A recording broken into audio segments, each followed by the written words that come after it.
Warning: this will contain content inappropriate for children. Shit, I don't know about y'all or about half the major events that happened this year, but by fucking golly gee, bro. This year was hot garbage. Next year's gonna be better. Otherwise, I'll learn how to disassociate. Both could be true, neither could happen.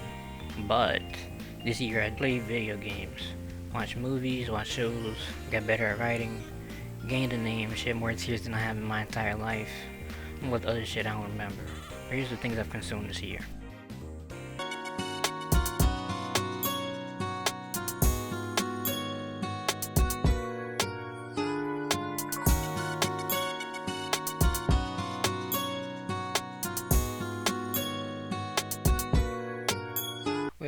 Wait, stop the damn track. This isn't the right clip. What do you mean it's not the right fucking clip? This is the right clip. No. If you check, bro, check the goddamn footage, bro. That is not the right foot. Oh, yeah, bro, I see it. I see it, bro. I see it.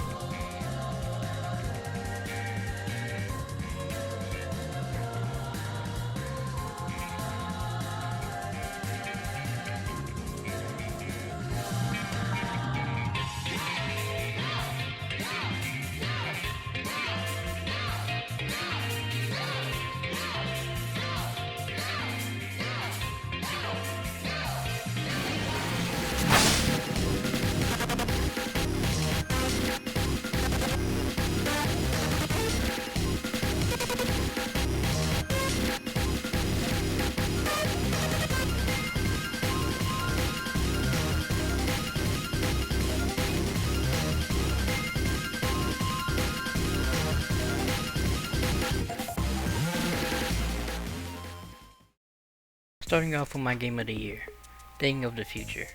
2 years in a row I'm talking about adult games. I'd say it's a coincidence when the markets feel saturated with absolute trash, yet if you look hard enough there's absolute gold. Not only do many of them have great sex scenes, their plots can be of substance or are able to challenge your values and beliefs. For me isn't that hard to come by, but they're usually too short. Now Dating of the Future, or DTF, or Down to Fuck on the other hand, blows everything else out of the water. You're in the clown shoes of V, an android who wants to be front and center of the porn industry, making friends and helping others reclaim their sexual freedom along the way. And fuck them, I forgot to mention that. Even if the plot calls for fucking, you don't have to indulge in it if you don't want to. Don't let it deter you from the absolutely superb writing. Some of the best scenes are during it. Marina Giawafu TM is so fucking funny, man. Not only is she funny, she painfully crafted a world with so many rich details. A world that oozes with vibrant, cybernetic jazz charm. A world full of emotionally deep characters you won't find any one of them you can relate to, because they're fucked up, which is why they're all so brilliant. You're learning so many juicy details about them, and whoa, mama, are they juicy. I wanna lick you from your head to your toes, and I wanna. They're complex as they are simple. Rosie's a nerd. Lolo's I'm sorry. She's sexy. Minnie Mouse is just like me for real. We're getting reports that this is not a real descriptor. Okay, bruh. She's cute, which is not like me.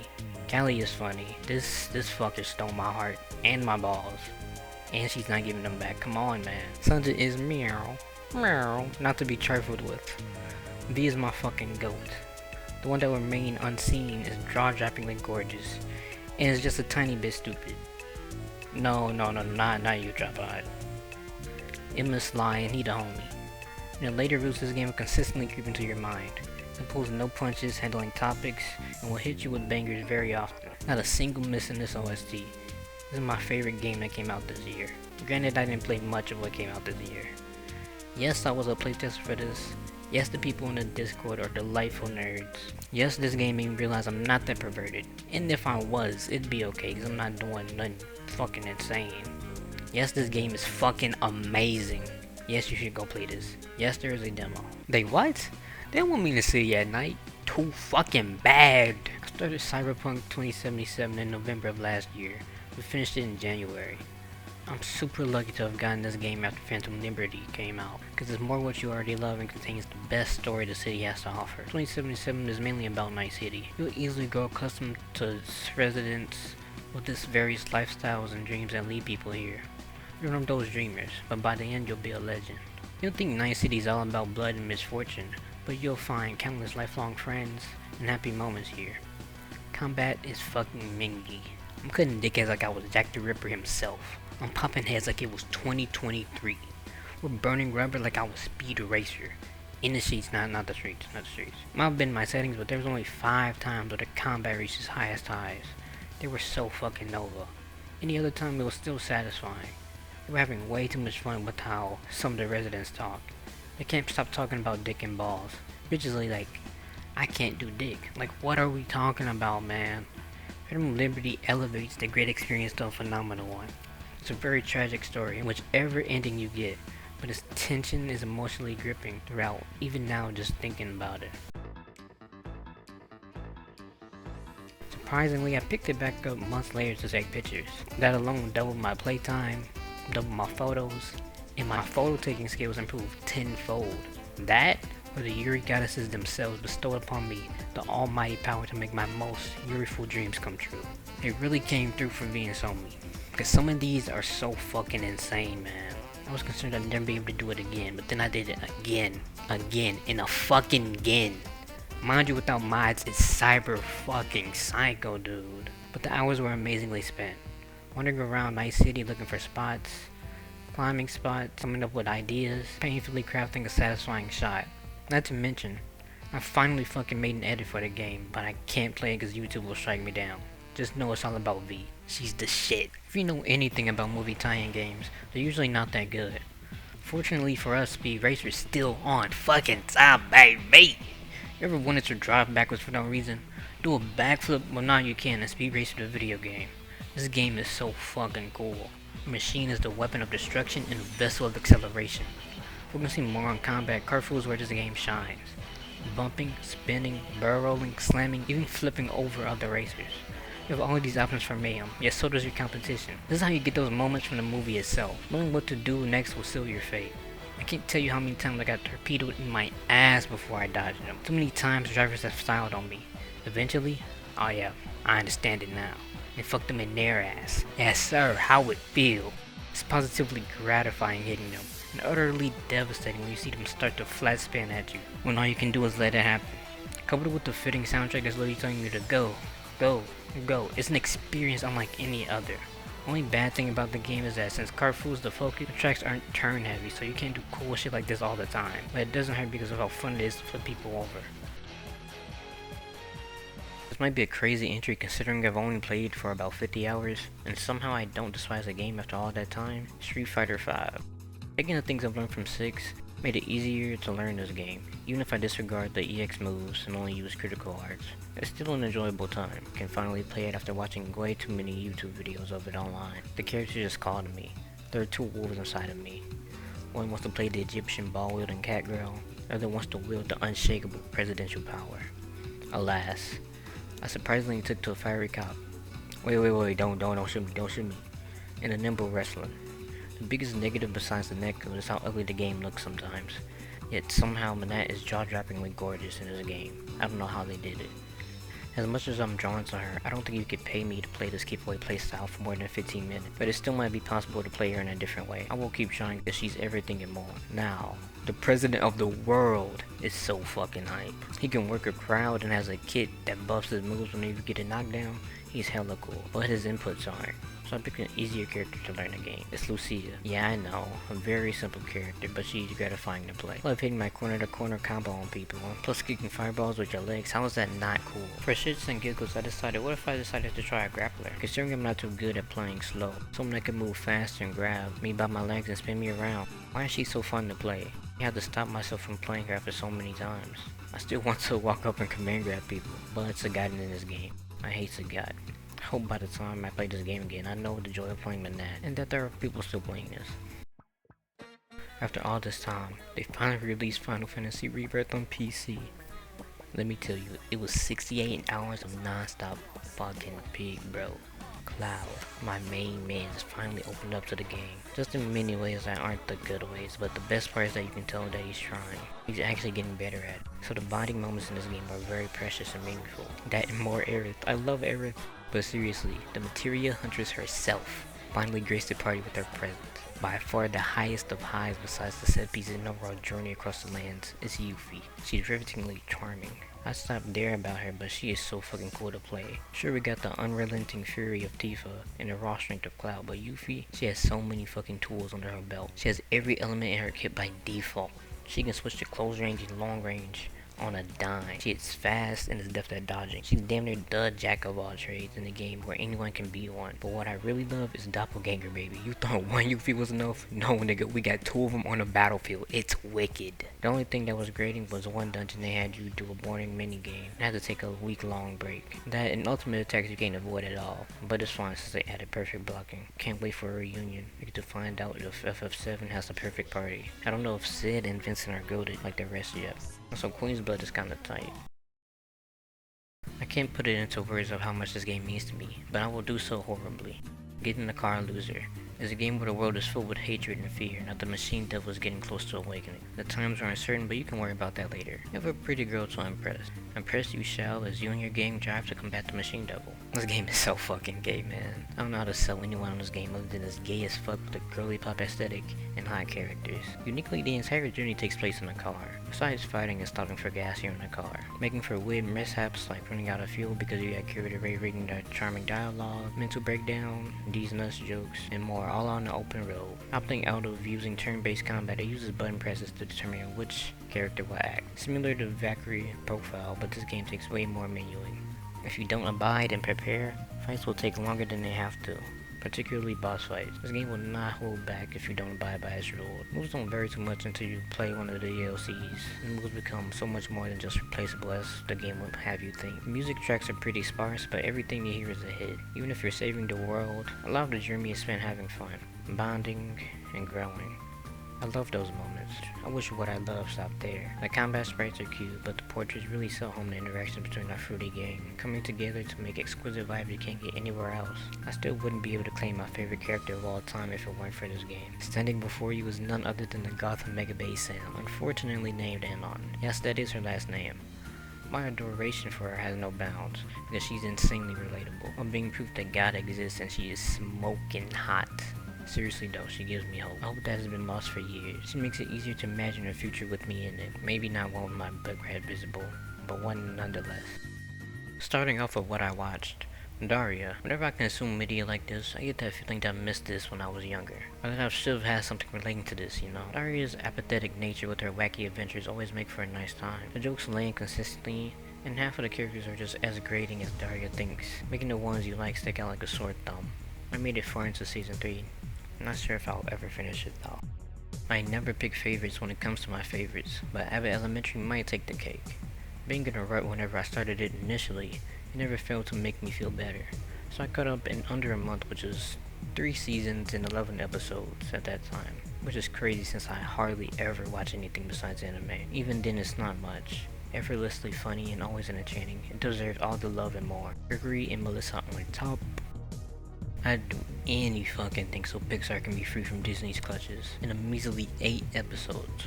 Win or lose blew me away. 8 episodes from 8 perspectives of how a week played out leading up to an important match. It's insane how you can tell they scaled this project down, but still swung for the fences and hit that shit out of the park. Culminating in episodes that are completely varying in styles because of the characters, presenting anxiety, pressure, and heartbreak in extremely creative ways. They didn't need to have one of the kids go into Raccoon City, but they said, nah, we gotta do that shit anyway. And it's so fucking good because of it. Can we please get another season? I need to see more of Lori, Roshi, and Kai. Many things let me down last year, but How to Become Ordinary Season 2 didn't. Remembering how great the first season was with its many mysteries over the course of 10 episodes, I was worried yet excited for this new season. This time it's a big mystery with even more characters added into the foil. Seeing this unravel with new characters' eyes instead of the ones we're familiar with clues us in that we aren't getting answers anytime soon. So it builds its characters that starts paying off in the second half of the season. The waits are very worthwhile since by then you have your guess of what's happening and you get your answers. Reunions, and wonderful growth of everyone involved. Anime has numerous of crazy, mostly uninteresting titles, but from bureaucrat to villainess that hasn't been reincarnated, it's an interesting title. Completely interesting in practice. Now the question on your mind is, what's his goal now that he's the villainess? It's to care for all the characters. The contrast of his caring nature compared to how the villainess usually acts is the main appeal. Maybe it's possible to get him out of the game while reaching unprecedented ending within said game at this point. Fun ride. I hope the rest gets animated. Even if I thought the first one was okay, I cannot deny the greatness that is Kung Fu Panda 2. It's super ironic how I love Lord Shin, cause it was about business, even if that nigga was low-key racist, if you think about it. Let me kill off an entire species cause this fortune teller goat told me black and white will be my downfall. Be fucking for real. Still, he's sick as shit. Even more so when you understand how he reflects Poe as a character. But yet was missing one thing that led to his downfall. And Poe's own way of coming to terms with his own self that Shin wasn't able to do. It's fucking peak. One of the best parts about this movie is seeing all of the different places in China. The Furious Five are saving the entirety of China so we can see more of it as a result. So the culture of each place is shown in its own beautiful style. So many outstanding shots in this movie too. Labels are bad, I know. But September says it's Weird Girl Media. I'm not an expert, but either way I love weird girls. July is weird, that's fine. September will take care of her. It's a tense watch. Tense, yet coldly tender. This is one of those movies you just have to watch to get, because I'm not gonna spoil it in any way. And it is and it isn't my favorite movie of the year though. You have your Megaminds, Truman Shows, and Ratatouilles. But none of those movies had their key moment land, but the execution of the landing looks like it didn't feel right, so you think they cracked something on the way down. Like, it's completely fine, but the way the landing looked really fucks with me. Maybe it's just a me thing, but it's still fucking me up. And that's fine. It's still a speechless movie that will even be better on a rewatch. By now you either love or hate Hamilton. Sure, I've listened to it early on in my life, but now that I've watched it, it really did something to me, man. Especially now I understand everything that was intended. It's amazing. Amazingly tragic. Probably why I love Angelica's and Burr's characters. I relate to both of their cores, which doesn't make for the best time. I yearn to be satisfied. The longer I wait for it, my blood boils. I know what I have to do, but I don't know if I can take my shot. My dearest Samora, what will it take for you to blow us all away? Facing the future can be hard, so I have to remind myself that Project Turbo Blast is around the corner. It satiates my need to go too fast, too furious. Whipping around in a time trial trying to get a better score had me feeling like Speed Racer himself. Racing, shredding, spinning, and diabolical race to try and beat my brother's time. But for me it's my own time, and I can barely fucking reach it. I'm literally side by side with myself sometimes, and that is insane. The feeling being replicated is so wicked.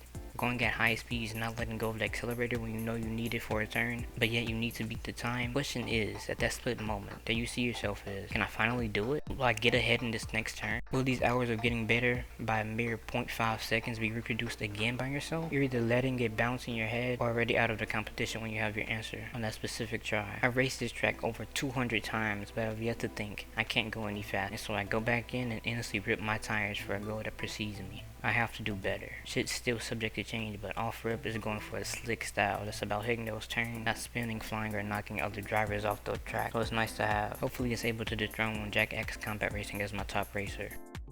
I flat out disregarded horror games as boring, meandering vehicles to tell great stories, but SSR Wives proved me otherwise. The sparse direction the player is given, journeying into the unknown in order to conquer the beast we made up in our own head. Ordinary objects become chances to surprise, defile, and beat us for thinking this is the same object we once knew. Though it's no longer available to download as a recording due to a situation, SSR Wives demo disc was a 2-hour slice of delightful atmospheric horror, though I don't think it would have had the effect that it did because of its inclusion of giant bugs. Scared, revolted, and panicked I most certainly was. Regardless, it looked too cool not to try. If I ever wanted a reason to try the horror genre, this would have to be the one. It didn't disappoint. With it, I cannot wait for the full game. Until then, I will use this year to dive into the horror genre with increasingly tense enthusiasm.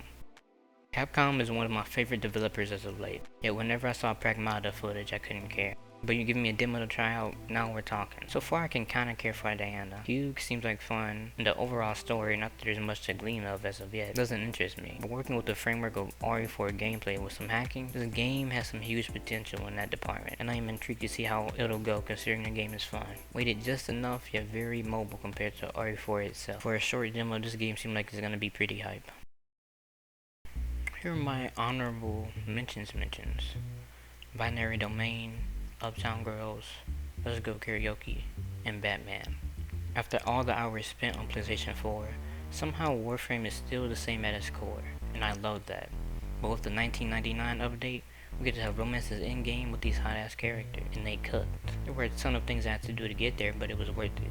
Even if I needed to fucking mine, which is shitty, and fish, definitely worth it. I still don't understand the entire plot and all that went down, but Warframe is something else. All of the hex are so interesting and just so fucking cool, it's crazy. Lady though, holy moly. She's something else. She's a dagger that is pulled out of you solely as you get to know her. Once she's comfortable, she'll demand, not ask, that to stick it back in as both of you revel within the delightful pain of the matter. Also, they added Vora and spin dashing to one character. How was that not fucking peak? And a water-based hoverboard, like that shit is too clean. One of the games I was excited for when it was first revealed was Lost Records Bloom and Rage. I loved the first tape more than the second one. The first tape has this lingering air of mystery and is maintained as we grow closer to these girls. You end up loving them very quick. All four of them are interesting as they are gay as fuck, man. It's crazy how shippable their pairings are too. Tape 2 really brings it home by settling the mystery and reveals some interesting truths that just didn't grab me. I was expecting something bigger, but they kept it surprisingly small, which makes sense, but the overall experience isn't lowered for it. As the tape's names would suggest, they're giving two halves of a whole. It makes sense out the door to have that has you messing around with the girls. Both tapes have a stellar use of color that always make it a pleasure to look at. Most of the time the art style isn't going for something that's super duper realistic. It's doing its own thing, making it lean into some more beautiful shots. Along with the music, turning the vibes into a time I love to revisit. To end off my honorable mentions, Sonic Frontiers. It's honorable. A little bit of background for Sonic Frontiers. As you can guess, I loved Sonic a lot as a kid, and kinda still do now. Well, more Shadow than Sonic. That dude was goated. I wasn't even worried about anything else, I just knew. This year, my friends decided, let's play some Sonic games. It was a very mixed experience. For me personally, I only finished a few of the games. I like 15 minutes of most of them but the 2D game. I hate arcade platform. In my eyes, Sonic games are more bad than good. His recent big hitter, besides Racing Cross Worlds and Shadow Generations, is Frontiers. I wasn't expecting much, but it has Sage. I find her delightful, even if all I know about her is that I absorb through social media. I want to see how her story would pan out. Alas, I couldn't stand the needless padding that was present. All these hoops, enemies, and platforms I need to deal with in order to get a character interaction or some story. I couldn't bear being on those vast, empty-ass islands, running around for fucking collectibles. Honestly, I wouldn't even be that mad if the character interactions and story weren't actually fucking good. They were cooking. But boom, you thought you was getting more of what you wanted? Hell no. Goldfish are run around in a circle and come back when you have more hearts, you pussy fucker. Same exact problem I have with Mafia 3. Like, the gameplay works, but dude, why are you forcing me to do this much shit in the open world when you could lower the threshold? Both games were hugely disappointing. With Frontiers being a letdown and Crossroads being pretty cool, I realized what Sonic is to me. It's not about his weird track record of games or movies I don't fucking care for, or comics with cool characters or classic shows. It's about the message to always keep going, no matter how rough it is or may get. I learned that the fun, joy, and connection that Sonic has with me and 1,000 other people can't be understated, because he is a beacon of hope for us, a sign to have fun, a sign that things will get better. That's why I still love Sonic to this day. Probably will forever too. I know it was a different time back then, but if teams were genuinely like how they were in the Breakfast Club, then something was wrong. Very wrong at the time, because what would possess them to act this way? I was interested until you learned how every single one of these people are dickheads. Sure, that's fine. It adds depth to their characters, but the entire rest of their character doesn't make sense to act this way. If it was high school that forced them to adapt in terrible ways, then how the fuck did that transpire? I need to know. I repeat, we have breaking news. Breaking news, I repeat, we have breaking news. I have an announcement to make. Ryu Hayabusa is a bitch-ass motherfucker. He controls like absolute fucking shit. That's right, this lame-ass ninja can't do a simple flying swallow without giving his life away. And they call his ass the Dragon Ninja. Who is this? This dickhead of the Hayabusa clan can't even handle a simple platforming section without falling off the fucking map. It should be studied how he remained dripless for 4 entries straight. So I'm making a call out video on my youtube.com. Ryu Hayabusa, keep those bitches off your dick so you can finally have some drip. This time, the bonus section is music. I mostly appreciate music on a baseline level, but music really is its own artistic lifeline through audio alone. Creative art with different meanings based on the person listening, which is why it's been important for me this year. Notably, Still, reprised by Ben Folds. That song does something to me, man. The verse, I stay focused on details. It keeps me from feeling the big things. But watch the microscope long enough, things that seem still are still changing. I get the first two lines because it's something too big or too much for me often messes with my mind, and it's easier to overthink it even when it's manageable. Breaking it down or just looking at a smaller part of it makes it easier to focus. The last two lines really hit home for me though. These last couple of years I've been plagued by my own identity as a person with flesh, blood, and skin. I felt very stagnant in my own development for a while. But even if I feel that way and say I haven't made progress, part of me will be lying. Maybe I'm not out there as much as I should be, but I'm learning. Changing ever so slightly that I haven't been able to see it. The key thing is that I'm definitely feeling it and finally understanding how I'm feeling, and hopefully will be able to do something about it soon. Don't know. Tying it back to the first two lines, my immeasurable dissatisfaction with myself is pushed away and forgotten by focusing on the tiny moments of insight I have. Even the smallest things like reinforcing what I already know and referring myself to the new things I'm trying to accept and claim for myself. It's definitely been fuck Disney lately, no doubt, but it's undeniable how fucking amazing the songs from their movies are, especially the entire OST of Tangled and Kanto alongside Princess and the Frog. Mulan isn't anything to scoff at either. Reflection, performed by Lea Salonga, is the standout though. The verse, "Who is that girl I see, staring straight back at me? Why is my reflection someone I don't know? Why don't I know the person in my reflection? Why can't I imagine them? The only thing there is just shadowy, human-shaped figure. Sometimes they're even smaller, but I still can't see them clearly. It's disheartening. You get my point." On another note, I've been getting deep into Underscore's discography. Their songs always fucking hit. My top 3 is probably Locals, Stupid, and Vegan Out. May Simone's, I don't know if I said her name right, songs are angelic, but the one she has with Kai named Red is so many things I've yet to wrap my head around. Both are amazing artists. Other than that, I can't stop saying, if there was a God, I would make him eat my pussy. what that mouth do, boy, don't make it gushy. What it tastes like? It say it tastes like cookies. Eat it like a froyo, you nigga. Eat it like a froyo, nigga. Eat it like a rookie. Bang, bang, bang, bang, bang it like a Tuki. Mouth so bomb that it make a bitch do me. I put it in my butt and then I put it in my booty. I'm a real bad bitch. I'm just trying to wanna do me, cause she's too valid for that. Recently I've been in my R&B kick with Thong Song, Fiendin', and All the Things Your Man Won't Do. These songs are so crazy to me because romantical ass music that has you wanting to belt out and dance all at the same time and got you on your knees pleading that you won't do it again. Why did these songs ever go away? Shit we have now is alright, but it ain't this good. Are they really not cheating for the fun of the game anymore? Music is fantastic on its own, so it's even greater when combined with another medium, especially video games. I don't know about the rest of you gamers. I was played with so many games with amazing OSTs. One game in particular really took the cake in music and all around execution this year, and it was Expedition 33. From the title screen to the credits roll, time after time you're constantly being amazed by its OST. Nah. In all seriousness, too many fucking games have stellar soundtracks. It'd be a travesty to not highlight them all. I only have one game dominate this spot. Either way, Expedition 33 wouldn't have won if I did have a top OST. Anyways, enjoy the sound of music.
If you made it this far, I'd have to question your sanity. Either way, thanks for watching. I'm not sure what direction I want to take this channel, but I will indulge in whatever ideas I have that will lead me back here. However horribly executed they will be. Hope you enjoyed the video. Tell me how your year went. What you played, what you watched, what you're gonna do or don't. It's chill. Remember, it's fuck the rich. Support your minorities, and if anybody harms you because of the way you speak your truth, kill them. Flat out. Don't give in. There's hope for us yet. Don't be too hard on yourself. Talk to you soon.